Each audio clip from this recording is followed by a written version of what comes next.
Hi welcome back to my channel. ఎలా ఉన్నారు మీ అందరూ? మన ఆంధ్ర ట్రెడిషనల్ స్వీట్ శనగపప్పు కుడుంబూరుల్ని తయారు చేస్తున్నాను. ఈరోజు రెసిపీ వచ్చేసి శనగపప్పు కుడుంబూరులు తయారు చేస్తున్నాను. ఎందుకంటే ఈరోజు మన ఇంట్లో పూజ ఉంది కాబట్టి. శనగపప్పు కుడుంబూరులకు కావలసిన పదార్థాలు ఏంటంటే శనగపప్పు, పంచదార, ఏలక పొడి, మైదా, వరిపిండి.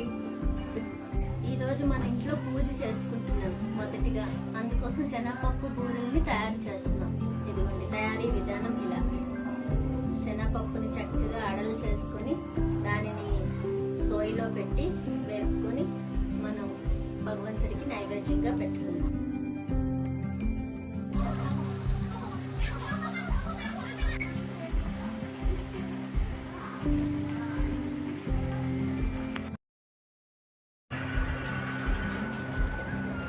బూరెలు అయితే రెడీ అయిపోయి సూపర్ ఉన్నాయి.